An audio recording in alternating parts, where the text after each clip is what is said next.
El día de hoy nos recibe en su casa la maestra Gloria Beltrán Pérez. Ella tiene estudios profesionales de licenciatura en Psicología por la UNAM y la licenciatura en Educación Especial en el área de Problemas del Aprendizaje por la Escuela Normal Superior de Especialidades en Guadalajara, Jalisco.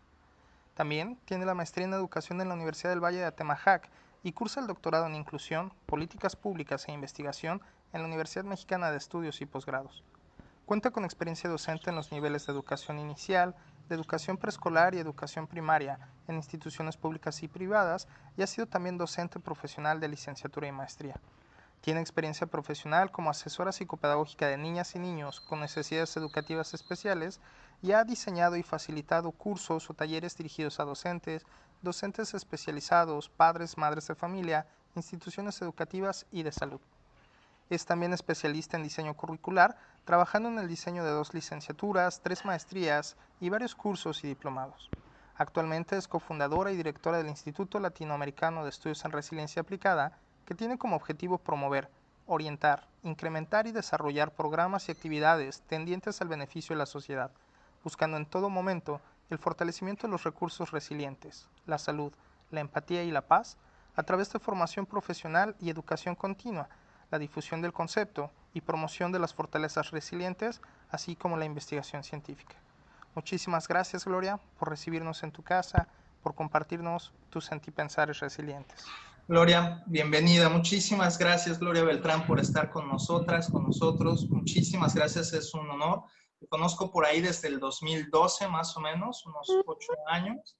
Pero bueno, te considero una persona súper entrañable, súper admirada, súper respetada. Desde el primer día que te conocí, me sorprendió mucho de lo que haces, de lo que has hecho, y agradezco muchísimo que estés en este espacio conmigo, con Brenda y con las personas que por acá nos ven. Gracias por aceptar la invitación. Lo agradezco y realmente sí me siento honrada, porque bien hablas del tiempo en que nos hemos conocido. También podríamos agregar las circunstancias en las que nos hemos conocido, ¿no? Que han sido siempre en momentos especiales y que nos dicen quiénes somos y qué queremos hacer. Entonces, creo que igual nos identificamos como compartiendo esa esa honestidad, creo que es uno de los puntos fundamentales, y esa visión de comunidad. Entonces, estoy muy honrada en que me hayas considerado entre las personas a entrevistar. Muchísimas gracias, Fer. No, al contrario, Gloria, pues es una plática como de cafecito. Pues nosotros acá tenemos nuestra agüita, está lloviendo acá rico en Playa del Carmen el día de hoy.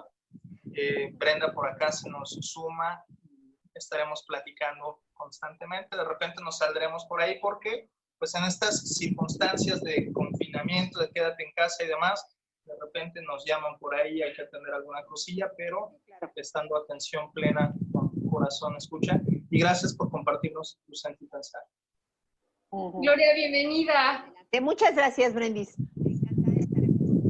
Yo les acompaño con agüita de pepino también. Qué rico, disfrútalo mucho. Gracias. Pues me da muchísimo gusto que compartas este espacio con nosotras, con nosotros, porque sabemos que eres un referente para hablar de la resiliencia aplicada en la vida cotidiana, aplicada en diferentes contextos. Y nos parece importante que nos puedas platicar cómo fue que llegaste a este lugar de poder tener este modelo tan maravilloso que tú tienes, cómo lo construiste, cómo lo has aplicado, cómo ha sido tu proceso hasta llegar a este momento de tu trabajo en temas de resiliencia. Si nos quieres contar un poquito, te lo voy a agradecer. Mira, tocas un punto que me encanta compartir. Yo tuve la responsabilidad de una licenciatura en psicología en el año 2000. Empezamos a trabajar, ¿sí? Para una universidad privada en Guadalajara que se llama UNIVA. Entonces, de repente era así como que, a ver, vamos a hacer un plan de...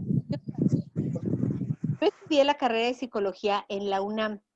Yo pertenezco a la primera generación de Iztacala de la UNAM.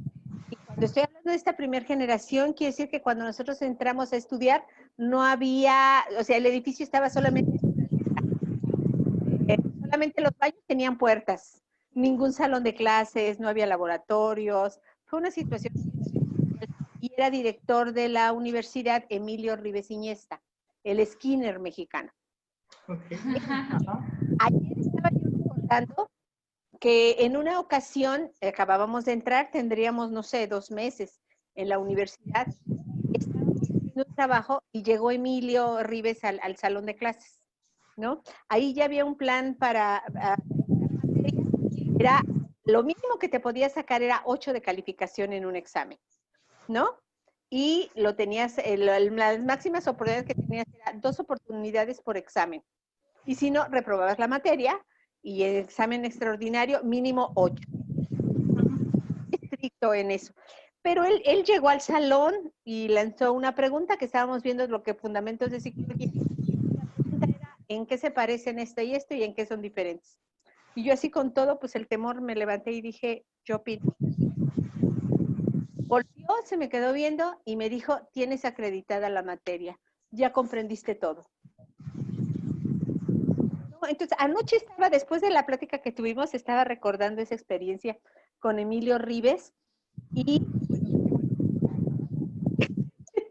pero digo, yo estudié la carrera de psicología y en esta formación, esa carrera fue planeada para ver qué problemas de México podía resolver el psicólogo desde su perspectiva y a partir de ahí se hizo el plan de estudios. Así se hizo el plan de estudios donde yo estudié.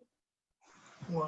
Cuando años después yo estudié la licenciatura en educación especial, empiezo a trabajar en la universidad y empiezo dando materias de educación especial, pero uno la coordinación académica y el diseño curricular.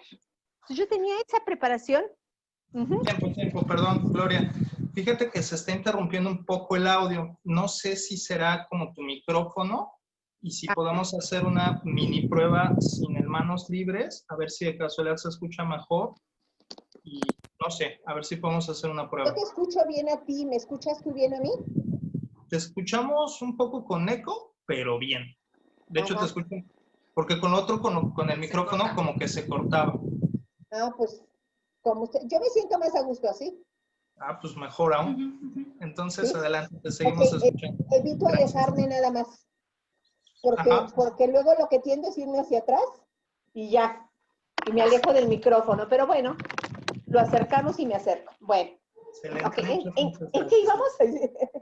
Les decía, en esta responsabilidad de hacer el diseño curricular, entonces una de las cosas que empiezo a revisar todos los criterios de psicología de la salud, por ahí psicología positiva, ¿no? Y demás, y surge por eso el nombrecito de resiliencia. Yo había estudiado ya la licenciatura en educación especial también, ¿no? Estudié psicología en la UNAM y educación especial en la normal de especialidades ya de Jalisco. Okay. Entonces, cuando empieza a surgir ahí... O sea, eres normalista también. Soy maestra normalista, por supuesto. Por eso defiendo tanto el ser maestro ahí. Soy maestra de educación especial, particularmente en el área de problemas de aprendizaje.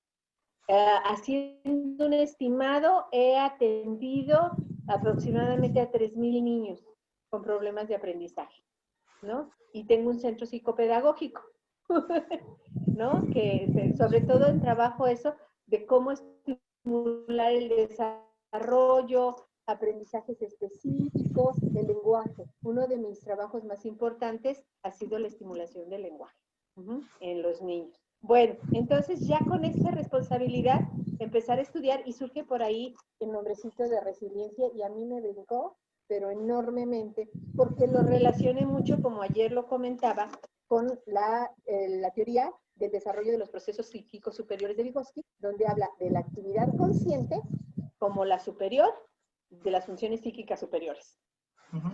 Entonces yo desde ahí empecé a estudiar y a revisar resiliencia ya de una manera como que con mayor interés puntual. Ya tenía nombre ese interés donde convergían educación especial, psicología, mi trabajo de docencia, incluso mi, digamos, historial de activismo político, social, que tiene mucho que ver con el desarrollo de mi familia, ¿sí? Mi familia pues, se ha caracterizado por ese tipo de actividades, sobre todo mi familia paterna.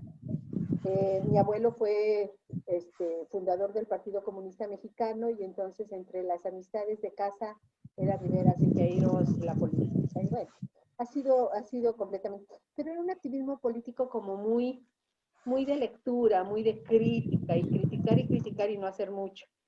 Y a mí eso no me gustaba, ¿no? Activismo de sillón y café, ¿no? Sí, de sillón y café, inventando madres y sentados, ¿no? Entonces yo digo, pues si vas a mentar madres, párate y dale un madrazo, ¿no? O sea, no nada más hables, pero bueno, entonces eso de sillón y café. Pero entonces convergían todas esas ideas, ¿no? ¿No? Yo desde ahí empecé a estudiar, a buscar todo lo que había de resiliencia, mientras continuaba con mi trabajo y todo. Ya por lo pronto, en ese plan de estudios de psicología que se abrió, se empezó en 2004, el objetivo ya era formar agentes promotores de salud integral, ¿sí? Y con una visión salutogénica. Todo el plan de estudios fue elaborado con una visión salutogénica. Entonces, esa fue así como que la primera incidencia que tuvo en mi trabajo la resiliencia. Y de ahí fue seguirme trabajando y buscando todo lo que yo podía encontrar en estudios de resiliencia. Y me llevó un buen tiempo, porque no había muchos libros, porque no había muchas alternativas, no era muy sencillo. En 2010 ya tenía yo planeado lo que pudiera ser un cuadro de formación en resiliencia. ¿Qué tendríamos que saber de resiliencia para trabajar? Y pues empecé a buscar alternativas y logré a principios de 2012 que en el Ayuntamiento de Guadalajara, con una de sus regidoras me apoyó para que el ayuntamiento pagara el primer diplomado de resiliencia que se hizo en México. De hecho, yo creo que fue el primer esfuerzo académico formal del estudio de la resiliencia en México, ¿no? Lo hicimos en 2012, no había muchas alternativas, o sea, como docentes, como participantes. Yo trabajé, pues yo creo que entre el 50 y 60% de los puntos y los otros fueron ya algunos invitados para algunos aspectos, ¿sí? En 2000, eso lo terminamos en 2012, que fue cuando nos conocimos a través de la Comunidad Latinoamericana de Resiliencia y empezamos ya a buscar algunas alternativas. Por ahí, gracias a eso, bueno, pues junto con Fernando, fuimos de los primeros en ser nombrados embajadores de resiliencia. Así es. La primera generación, ¿no? Así es. Y de ahí fue seguir trabajando. Eso es algo que pasó. Que también quiero hacer referencia, en 2004 tuve la oportunidad de ir a La Habana a presentar un trabajo precisamente de investigación en educación especial que hicimos junto con la Universidad de Scranton, de Pensilvania, de cuál era el desarrollo de la educación especial en México y demás, y lo presentamos en La Habana. Y yo, obviamente, con mi interés, me acerqué al Centro de Referencia de la Educación Especial. ¿Sí? Que tiene Allá. un trabajo maravilloso, comunitario y de integración absoluta. Pedro Luis Alegre, algo así, que trabaja mucho sobre sexualidad, todo el grupo. Fue una experiencia maravillosa.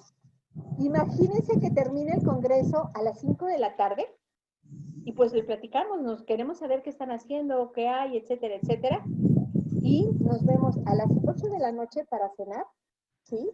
En La Habana Vieja, así con todo, con una exquisita cerveza artesanal y la compañía de ellos. Entonces estuvimos conversando y planeando y demás. Estábamos ahí en la mesa con ellos, con los amigos cubanos del centro de referencia, unas personas de Scranton, de Pensilvania. El esposo de una de ellas es chino, y no, aquí vale la pena, entre paréntesis, en esta entrevista coloquial, juro, ella se llama Débora Lo, el apellido del marido es Lo. Entonces ella se llama Débora Lo, y él se llama Chinga Lo. Entonces, yo empecé con la familia Lo. Sí, sí. Entre Débora Lo o Chinga Lo. ¿No? ¿No? Divertida con la familia Lo, otros psicólogos de Estados Unidos, y estábamos ahí conversando. Fue realmente bello estar conversando con ellos. Nos llevaron al hotel los amigos cubanos a las 12 de la noche y nos citaron a las 8 de la mañana en el centro de referencia. Cuando llegamos a las 8 de la mañana, nos tenían una carpetita, cafecito preparado, redactada toda la relatoría de la reunión anterior, los puntos a tratar, los convenios para firmar y una serie de libros para cada uno de nosotros que fuimos de vigilancia. A las 8 de la mañana. Y ahí, entre las muchas cosas que conversábamos, yo les decía, ¿cómo es posible que logren tener ustedes tan importante nivel de preparación con tan escasos recursos académicos? ¿No? Me dicen, pues es que lo que hacemos es que los eventos académicos se hagan aquí. Traer a los, dicen, no podemos sacar a 20 cubanos a que vayan y se preparen, pero podemos atraer a un expositor. Se preparan estos 20, invitamos a otra gente y también promovemos la economía en la isla. ¿Sí? Entonces dices, aquí está una alternativa.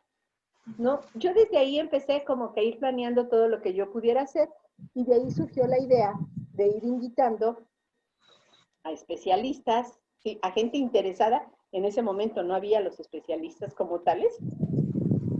Además del interés, a gente interesada que viniera a Guadalajara, convocaba a un grupo de personas, me echaba la responsabilidad de todos los gastos estos que pudiera implicar y para irme capacitando.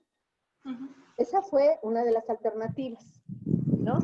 Les digo, en 2012 ya se hace a manera de diplomado y bueno, en 2015 ya lo hicimos con el esquema de diplomado internacional y entonces ya el esquema fue diferente porque trabajamos 6 jornadas. Las jornadas eran, o sea, cada jornada tenía sesiones viernes por la tarde, sábado por la mañana, sábado por la tarde y domingo en la mañana, con 4 ponentes diferentes. Un ponente internacional, 2 ponentes nacionales y un ponente local. Y una de las cosas que nos resultó muy rico en el trabajo es que los 4 ponentes regularmente estaban durante las 4 sesiones. ¿Sí? Entonces, en un momento eras compañero con el grupo, en otro te tocaba exponer y todo, y entonces eso hizo que ya el ponente del domingo ya conocía al grupo, ya se había enriquecido, ya sabía lo que sí habían visto y lo que no habían visto y enriquecía el trabajo. Entonces, eso nos dio la pauta para que esas 100 horas de formación que tuvimos, pues formara un grupo bastante importante, pero además nos ayudó a esa cuestión entre los facilitadores que todavía al día de hoy se hace evidente, ¿no? Seguimos teniendo como que ese punto de unión. Entonces, de entonces a la fecha, yo sigo trabajando en estos aspectos de resiliencia, ¿no? Desde el diseño curricular, desde la promoción de cursos para la difusión del concepto, y también en esta parte de la promoción de las fortalezas resilientes, ¿no? Que yo creo que vale la pena que se haga. En su momento, pues también estuve participando con el grupo de embajadores de resiliencia, ¿no? Cuando se formó, cuando empezamos a trabajar, también en colaboración, etcétera, ¿no? Entonces, desde ahí se ha estado haciendo. Ya con todo este propósito, mi interés era que se tuviera un respaldo legal de todo el trabajo que estamos haciendo. Entonces, durante más de un año, estuve haciendo todo lo que pudiera ser, digamos, la parte de diseño de lo que es ahora el Instituto Latinoamericano de Estudios de Resiliencia Aplicada, ¿sí? Para lograr su registro oficial como sociedad civil, ¿no? Y que tuviéramos con él todo el aval necesario para el desarrollo de cursos y talleres, ¿no? Y también con el propósito de tener ahora sí, ser un centro de referencia, como el que aprendí entonces, en donde pudiéramos integrar a los especialistas, las investigaciones, los interesados, los documentos, los eventos, que fuera realmente un centro de referencia de la resiliencia en América Latina. Y eso lo sigo intentando. A la fecha, la posibilidad, bueno, no la posibilidad, ya tenemos el registro, ya tenemos el aval. Ahorita estoy en el proceso de tener el registro, el REBOE del diplomado de resiliencia aplicada para ya empezar a trabajar en esta instancia ya con ese respaldo oficial, ¿no? Y ese reconocimiento que pudieran tener los estudios de resiliencia. Ujú. Y por otro lado, con la ilusión de estar pronto, de alguna manera, con alguna institución que ahorita no sé muy bien, pero estar abriendo ya la maestría en resiliencia aplicada. Esos son Maravilloso. así a grandes rasgos lo que al trabajo de resiliencia aplicada desde esa perspectiva se refiere.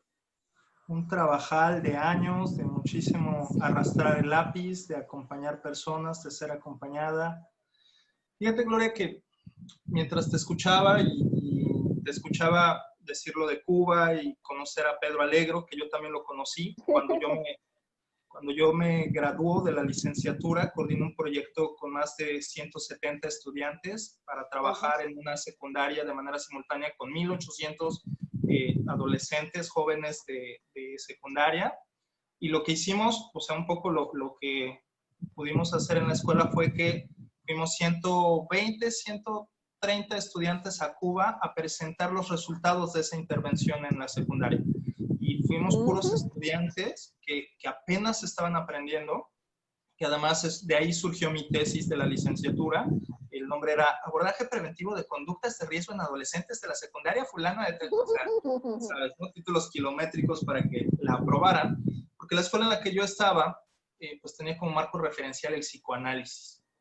Entonces, cuando yo hablo en la tesis de la necesidad de trabajar de género, sobre la perspectiva de género, pues la que era mi asesora de tesis me dijo, no, pues es que vos, no todos tienen problemas de sexualidad como vos, no lo metas. Y así como, a ver, eso fue en el 2005, 2006, ¿no?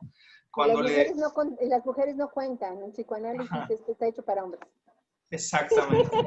Cuando además incluyo la perspectiva de resiliencia, me dice también la doctora en psicología, me dice, no, pero es que la resiliencia pues solo es para contextos muy jodidos, así como en las favelas, allá en Brasil, no tienes nada que hacer tú estudiando resiliencia. Entonces, pues a mí me quedó claro que, digo, de por sí nunca he sido como muy quietecito, que digamos. Me quedó claro que la escuela formal pues no tenía mucho que satisfacer mis ganas de aprender, y por eso es que también en algún momento diseñamos por ahí en Querétaro un diplomado en resiliencia y buenos tratos a la infancia y adolescencia, justo así como tú dices, también con la idea de pues voy a traer a maestros a que me enseñen lo que quiero aprender porque es más barato, ¿no? Así, o sea, sí, entonces yo dije, a ver, ¿qué me falta aprender de resiliencia? Tal cosa, ¿quién conozco que más o menos lo trabaje? Fulanita. Y entonces, bueno, pues a lo mejor, y entonces así armábamos los diplomados, ¿no? Creo que es algo que comparto mucho contigo, este amor por el aprendizaje y por un aprendizaje formal, serio, ¿no? Que verdaderamente sea un aprendizaje integral, crítico, con propuesta, no solamente de esto. Comprometido. Exacto, ¿no? Y comprometido hasta en el sentido más de psicología positiva, ¿no? Que te lleva a la inmersión para aprenderlo en carne propia, ¿no? Entonces, mientras te escucho y hacía como todo este espejeo, pensaba yo, y un poquito desde mis dolores y desde mis celebraciones, ¿qué onda con el equipo que te acompaña? ¿Qué onda con ese caminar durante años construyendo, promoviendo la resiliencia, pero con los debidos duelos de gente que llega, aprende, se va, gente que llega, no aprende, se queda, o sea, porque lo hay, ¿no? Entonces, ¿qué hay de ese andar en resiliencia de la mano con otras, con otros? Hay de ese andar, mira, así como tú dices, la invitación ha sido abierta y ha habido bastantes personas que han compartido.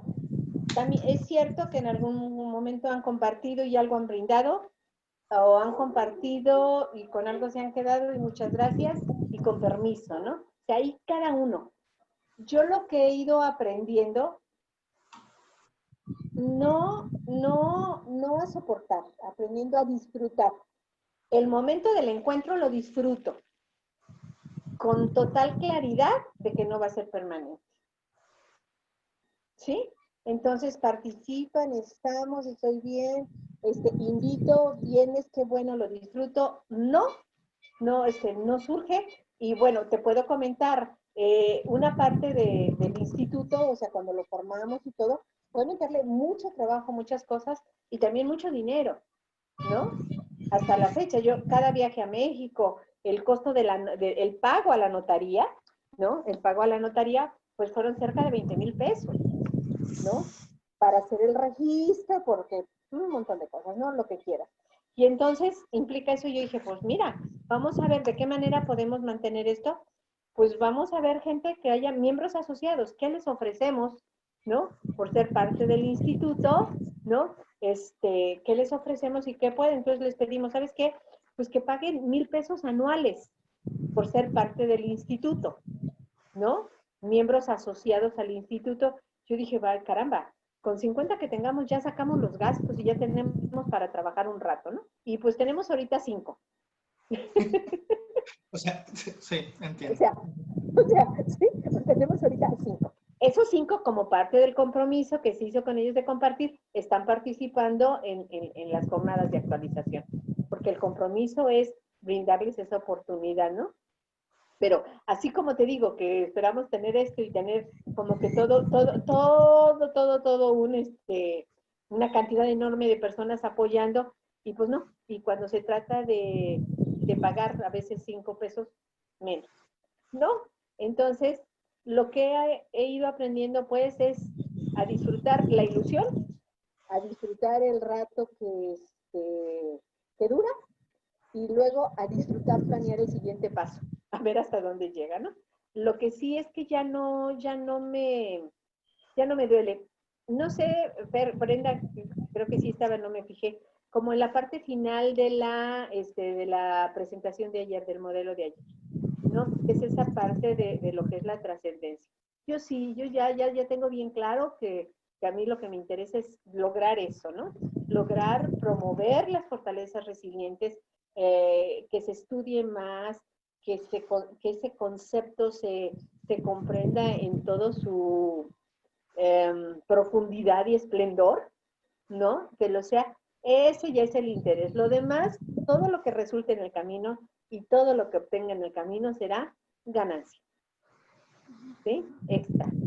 La ganancia primordial está en ese trabajo. Eso sí, sí lo tengo bien clarito. Muchas gracias por compartirlo con esa transparencia, porque le da realidad al trabajo de la resiliencia, porque pues trabajar desde esta perspectiva no es compartir arcoíris y unicornios de colores, es trabajar en lo diario, en lo real, en el duelo, en lo que está y no está, en lo que no sale como tú quisieras y tienes que seguir. Entonces, un ejemplo de cómo opera en la vida real, en la vida cotidiana, es cómo sigues y eso lo transformas en aprendizaje, lo aplicas y mejoras y transformas y continúas y tampoco sale y de todos modos sigues, ¿no?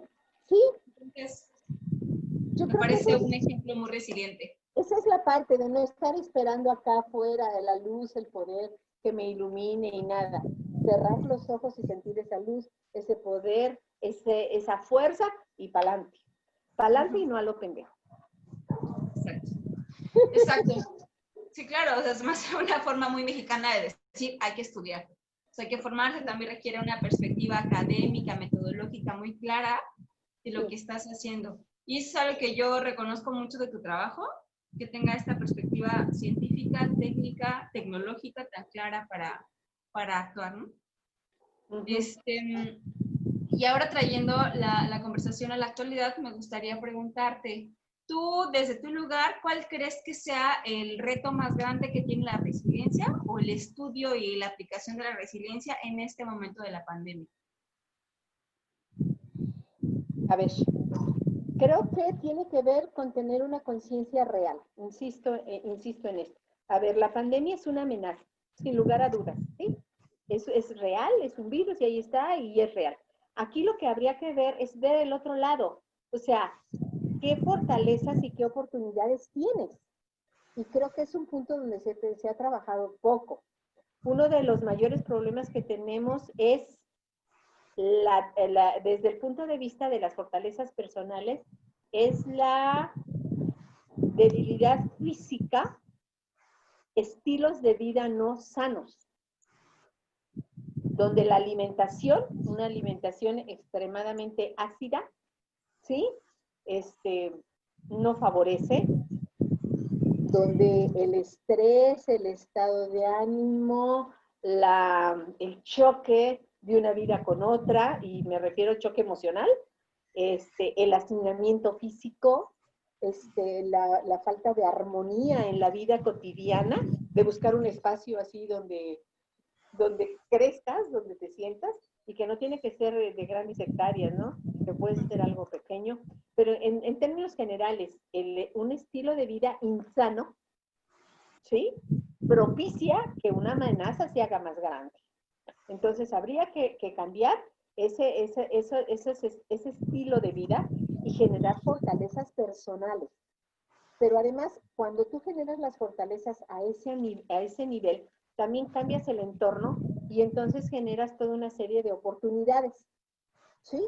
Oportunidades que nos llevan a cambiar el medio ambiente, ¿sí?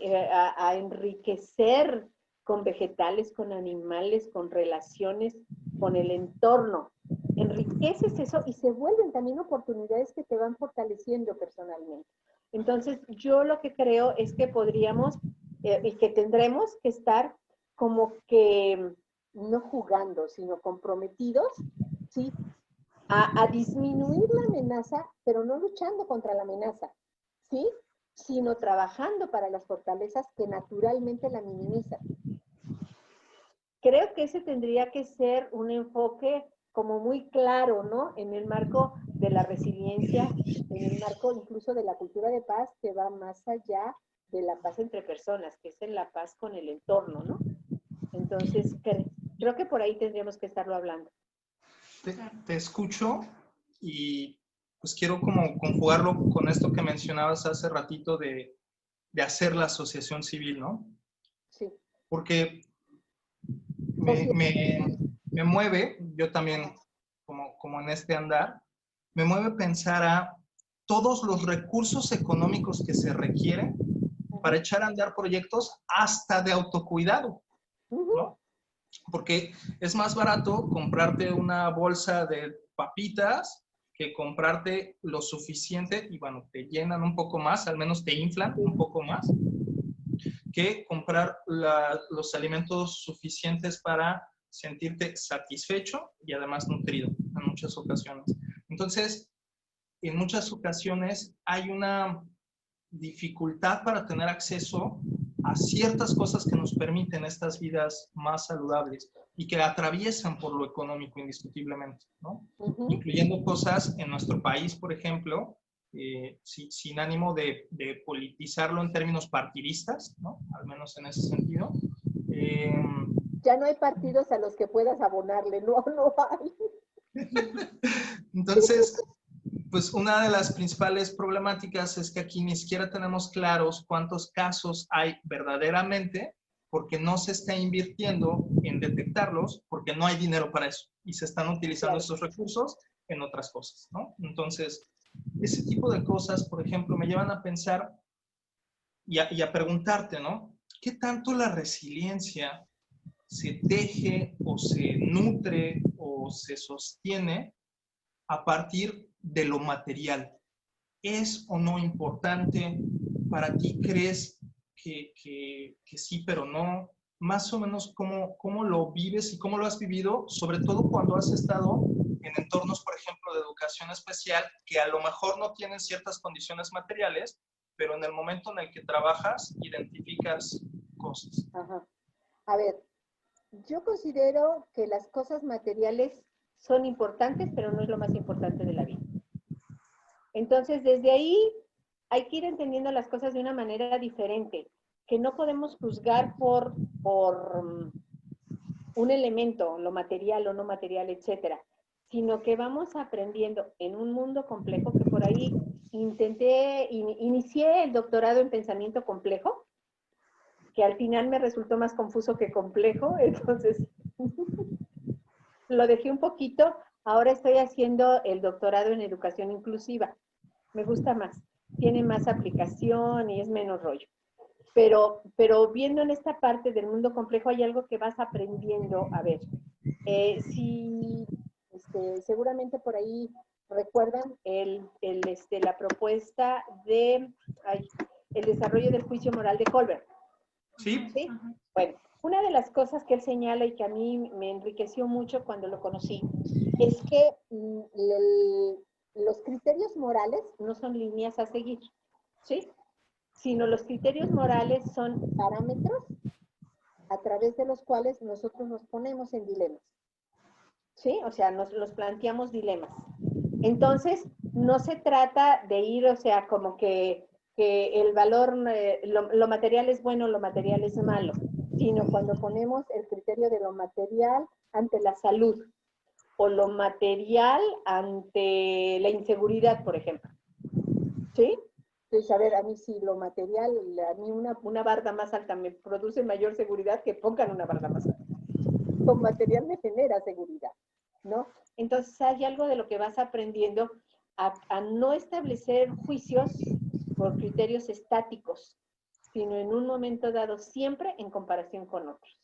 Entonces, en base a eso yo te digo, lo material es importante.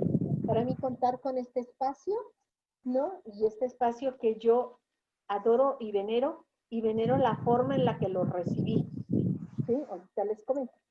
Pero a mí contar con este espacio me ha permitido crear muchas cosas. Que si yo estuviera en otro lugar y en otras condiciones, no lo podría hacer, ¿no? Entonces, o lo haría en otro estado de ánimo, sería menos productiva, no sé, habría muchas cosas que tomar en cuenta, ¿no? Para hablar de eso. Y les cuento, o sea, un poquito de la historia de esta casa donde estoy. Creo que no tuviste oportunidad de venir, ¿verdad? Cuando estuviste aquí en Guadalajara. Conocí una de un piso, pero creo que después te mudaste, porque yo fui en el 2015, yo fui de la primera generación de docentes del diplomado, creo. Ajá, no, ya estaba yo en esta casa. Entonces sí la conocí. Entonces sí la conociste. Bueno, entonces es una casa de una sola planta, sí, sí. Con 3 recámaras, un cuarto de servicio, 4 baños, una sala comedor amplia, un patio al fondo, todo. Es una casa que fácilmente ahorita debe estar rentando, no sé, de 12 a 14 mil pesos mensuales. Yo tengo aquí, de 2014 a la fecha, casi 6 años, 5 años y medio, y yo rentaba una oficinita aquí cerca donde atendía a los niños y demás. Cuando paso y veo un señor poniendo el letrerito de se renta, ¿no? Entonces le dije, ay, señor, ¿la va a rentar? Y volteé y me ve así como dice, no, estoy jugando a hacerme el tonto. Entonces, pues ya de ahí la sonrisa y platicamos un rato. Me deja verla y abre la puerta y lo primero que veo es un espacio fabuloso para hacer cursos y talleres. Yo rentaba un departamento aquí cerca y mi papá vivía conmigo. Y entonces yo vi este espacio y todo, y dije, todo lo que yo puedo trabajar aquí, ¿no? Ya, me dice, bueno, oiga, ¿y cuántos son de familia? No, le digo, fíjese que yo lo quisiera para abrir un centro de atención psicopedagógica, para atender a niños con problemas y con discapacidad y todo. ¿A eso se dedica? Sí, a eso me dedico. Ya seguimos platicando. Al final me dice, oiga, ¿podría ir a verla trabajar? Pues sí, ingeniero, ¿cómo no? Mañana voy. Y al otro día se presentó en donde estaba yo trabajando con los niños. Entonces ya termina la sesión, me siento con él y me dice, me gusta, sí le rento mi casa. Y así yo, ajá. Ahora le digo, bueno, ¿y en cuánto me renta la casa? Porque yo decía, este es un caso, ¿no? ¿Con qué lo pago? ¿No? ¿Y en cuánto me renta la casa? 6,500 pesos. Dije, bueno, ¿y cuáles son los requisitos? Yo dije, me va a pedir las perlas de la Virgen, ¿no? Agarra las llaves, me las da y me dice, una persona como usted no necesita el respaldo de nadie. Y me entrega las llaves de la casa. ¡Ay, qué bonito! No, esa es una experiencia para contarla y mantenerla. Desgraciadamente a los 2 años murió el ingeniero. Por un problema de diabetes complicado y demás. Pero ha sido muy rico ver cómo su familia, a ver, ¿saben qué? Déjenme conectar la compu, porque se está acabando la batería y no quiero que se apague, permítanme. Ya tenía el cable cerca. ¿Saben que ayer, que tenía lo de la presentación en la tarde, se descompuso mi computadora esta y se atoró el botón de encendido y apagado? No la podía yo encender. Entonces corrí con el técnico y me dice, no, tengo mucho trabajo y si le quito el teclado, puedo romper algo y va a ser, no puedo hacerlo. Y ahí le estuvo, ya que la aprendió, la puso de modo tal en que nada más bajo la tapa, se medio apaga, la prendo y se medio prende y ya. Y hasta el martes que la voy a llevar se repondré. Entonces estoy pendiente de la carga. Claro. De la carga, porque si no, se apaga. Entonces, así es la historia de esta casa y lo único que me toca es corresponder a eso y buscar la manera de que con esos recursos poder hacer algo más. Porque si no fuera por estos recursos, pues estaría yo batallando de otra manera, ¿no? Entonces, lo material es importante, no es lo más importante, es diferente, ¿no? Pero es el nido desde donde nacen ideas y los próximos proyectos que vuelan, ¿no? Claro. Y el lugar seguro al cual tener un volver nido. cuando las alas se cansan. Sí, sí, sí. Y dónde llegar. Y además, un nido que no sienta seguro solamente para hoy, ¿sí? Sino que de alguna manera esa estabilidad económica te permita considerar proyectos para mañana y pasado mañana. Tal vez no para el resto de tu vida, pero sí para cuando menos lo más cercano, ¿no? Sí, hay que trabajar para eso. Fíjate, Gloria, que hace rato que mencionabas sobre las etapas de desarrollo moral, pensaba también en las etapas de desarrollo que después Carol Gilligan también estudia y también piensa y también propone, como estas partes de las etapas de la ética del cuidado. Y entonces... Esas no las conozco, fíjate, pero cuéntame. Ah, ok, buenísimo. Pues era una estudiante de Colbert y justamente una de las propuestas que hace ella es la necesidad de ampliar estos estudios porque las observaciones que Colbert había hecho y sobre las cuales había basado su teoría se basaban principalmente en hombres. Y se basaban principalmente en cuestiones de cumplimiento del deber, por así decirlo, o de cumplimiento de las leyes. Entonces, Carol Gilligan, una de las cosas que dice, más o menos, no sé si quieres complementarlo, parte de lo que ella dice es que las mujeres tienen otro tipo de desarrollo moral. Espérame tantito, creo que están tocando la puerta. Sí. Listo, perdón. Sí. Sí, Pues dime. que sus etapas de desarrollo moral se dan un poco más centradas, un tanto también por cuestiones de género, más no exclusivamente, por la ética del cuidado, Sí. porque parte de sus labores son más de cuidado. Y entonces las tres fases, grandes fases, de las cuales también se desprenden 6 distintas etapas, habla de una primera fase más autocentrada, ¿no? Cuidado de sí misma, pero más desde lo egocéntrico, más desde ese lugar. Una segunda etapa que tiene que ver más con un cuidado de las demás personas, pero desde un lugar de olvido de sí, de descuido de sí, de sacrificio de sí. Y entonces viene la tercera etapa, que es en la que me cuido para cuidar. Sí. Sí, y entonces... Sí había leído algo de eso, pero no recordaba la autora. Ok, ajá. Entonces creo, y por ahí va encaminada un poco mi pregunta y mi reflexión, que hay ciertas perspectivas de la resiliencia que se olvidan de una etapa del cuidado, o más bien que se olvidan de estas etapas de cuidado. Y que se olvidan que no solamente está en cumplir metas, objetivos o alcances, sino que se trata de cuidar la relación, cuidar la humanidad, cuidarnos entre todas y entre todos. Y se centran solo en esta parte individualista de tú resiliente, tú el que sales adelante, sin esta observación de cuidado. ¿Qué crees que puedas aportar acá? Fíjate que ahí tiene que ver con esta parte, yo insisto en lo que es ser consciente. Ninguna persona puede ser consciente de sí si no es a través de los otros. ¿Sí? O sea, como... profundizar un poquito porque está bien sabroso, pero me encantaría que lo profundizaras. Sí, a ver, ninguna persona puede ser consciente de sí si no es a través de los otros.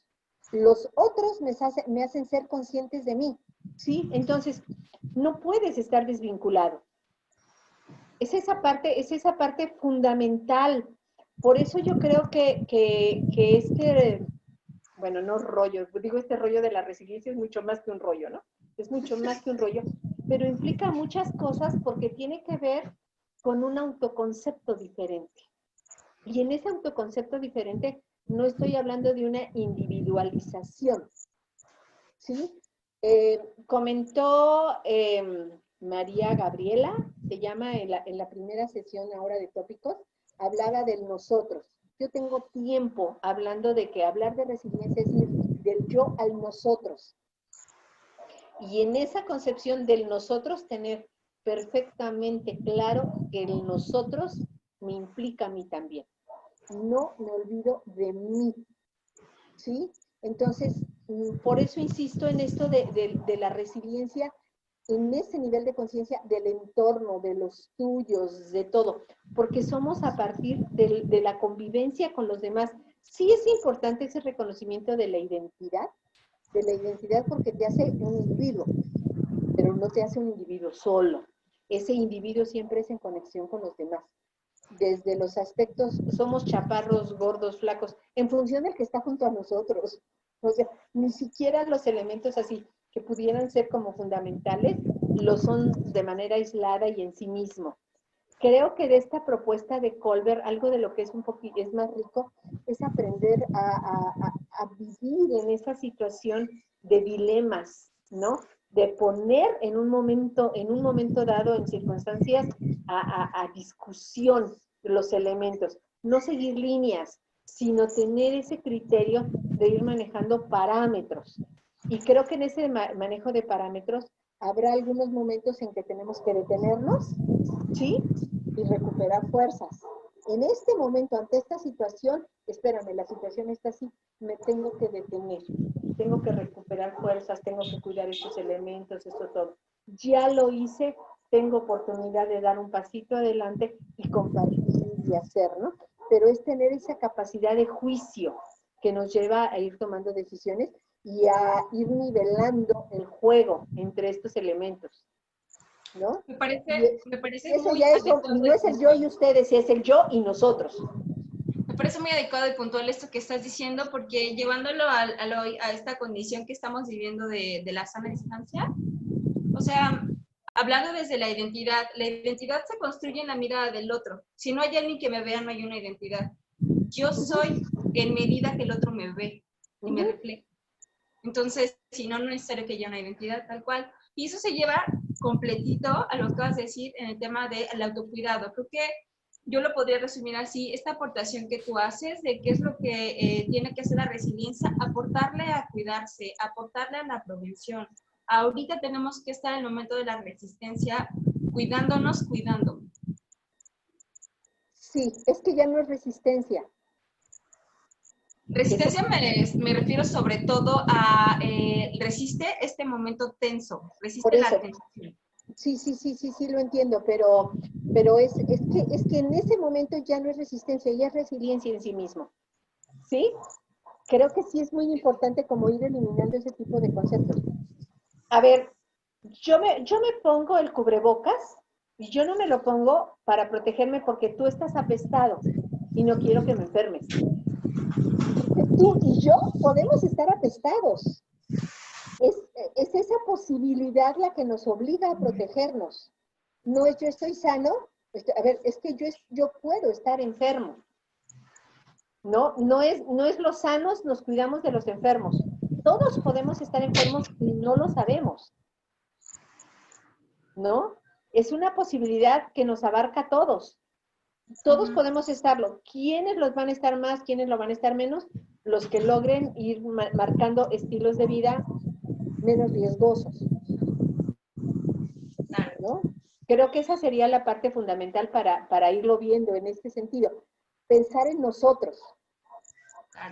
No sé, claro, cuando y al final lo que hay son como las dos perspectivas de trabajo que hay como desde los enfoques, que nos llevan a lo mismo. O sea, nos llevan a lo mismo en que pensando en términos individuales, si una persona se piensa en términos individuales de me cuido para que no me infecte, significa entonces esta persona podría tener resiliencia individual, pero va a regresar a un lugar enfermo. Entonces, si no cambia el ambiente, si no cambia la adversidad, pues se vuelve a repetir y va a ser posible que otra vez continúe. Entonces, la resiliencia individual pensada solo para mí, pues no es resiliencia, ¿no? Porque al final lo repites y lo repites y lo repites y se A ver, sostiene la universidad.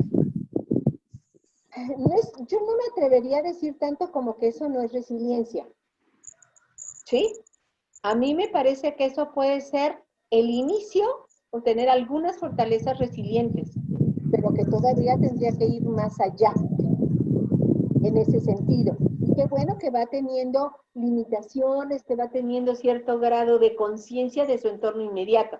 Ahora habría que abrir la pauta. Por eso hablaba yo también en esta parte del modelo de victimización, sobrevivencia, empoderamiento, resiliencia y trascendencia. Tal vez podemos hablar ya de alguna persona que está empoderada, que empieza a tener estos criterios de control y todo, y algunos comportamientos resilientes, pero no tiene conciencia de para qué. Ajá. Habría que estar trabajando en esa condición de la trascendencia de sus decisiones. Por muy resilientes que sean sus decisiones, si se quedan aquí y no trascienden al marco social, ¿sí? Entonces habría que limitarlo. Sí, pero no me atrevería como que a descalificar que no lo es.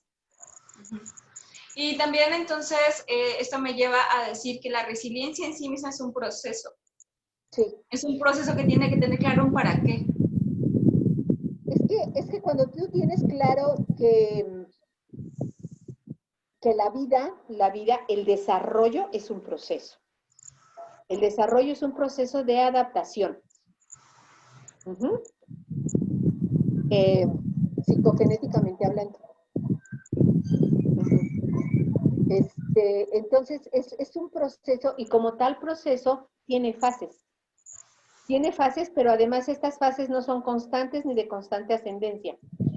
Una de las propiedades de las fases del desarrollo es que tienen procesos de desequilibrio, ¿sí? Y que requieren un esfuerzo extra de acomodación para recuperar el equilibrio. Entonces, creo que en ese sentido sí sería hablarlos, y de hecho estábamos anoche que les decía yo, bueno, entonces no es solamente un modelo de afrontamiento resiliente, es un modelo del proceso de afrontamiento resiliente, ¿no? Y de repente decía yo, bueno, y si soy más poética, es de transformación en el proceso resiliente. ¿No? Escucho y bueno, se nos va acabando el tiempo. Digo, sé que podemos hacer la segunda temporada y echarnos más y más, seguir platicando. Y ojalá pronto podamos también estrechar un fuerte abrazo en persona. Pero quisiera, Gloria, que si nos pudieras compartir, hablas tú de esta parte de la victimización, del empoderamiento, de la trascendencia. Me falta uno. ¿Cuál es el que me falta? Es victimización, sobrevivencia, empoderamiento, resiliencia y trascendencia. Excelente, muchas gracias. Que por ahí te mandé el documento, tú tienes ya el documento que hace tiempo. Muchas gracias. Ahorita lo tengo totalmente borrado. Voy a revisar. Lo voy a volver a compartir, pero hace tiempo te pedí, pero estábamos empezando con todos estos planes. Ajá, cuando llegó te lo compartí y te dije, me dijiste, voy a buscar el espacio para leerlo. Pero has estado con una actividad tras otra. Claro. Pero es esta idea. Sí, ajá, es un documento que lo describe nada más. Muchas gracias, sí, tienes toda la razón. Me gustaría, Gloria, que nos pudieras compartir desde tu profundo sentipensar. Ajá. ¿Qué crees en este momento que sea como el corazón, ¿no? Como en términos identitarios de nuestra cultura mexicana? Sé que hay muchos Méxicos, ¿no? O sea, me queda claro y no quiero ser simplista y pensar que hay un solo México, pero creo que sí hay ciertas características que podemos identificar en las mexicanas, en los mexicanos, en las distintas geografías, y a lo mejor con ánimos de ser un poco, sí, sencillos. ¿Qué crees tú que sea el corazón de la fuerza o del impulso que genera la resiliencia para la trascendencia en nuestro pueblo? Creo que uno de los mayores problemas que tenemos es que hemos perdido la visión de trascendencia. ¿Sí? El para qué lo hago. Ha sido tanta el ataque, la agresión, la nulidad de tus decisiones, que hemos perdido esa noción de para qué. Entonces yo impulsaría ese como que el para qué ir haciendo las cosas. Yo tengo la idea de que los grupos sociales igual, así como hay un desarrollo ontogenético y filogenético, también lo hay en los grupos sociales. Creo que nosotros, México, estaríamos viviendo en nuestra etapa adolescente. ¿Sí? En esa etapa de rebeldía, haces este esfuerzo y te regañan y haces esta cosa y también te regañan o te ven feo o no tengo ganas de, encierran en tu casa, ¿no? o no tengo ganas de hacer las cosas, ¿por qué lo tengo que hacer? Me parece que como grupo social, México, estamos viviendo en la adolescencia y una adolescencia con una niñez no bien sustentada, nada. Es una adolescencia que no solamente se torna, o sea, que no solamente es sensible, como tendría que ser de manera natural, sino que se torna crítica.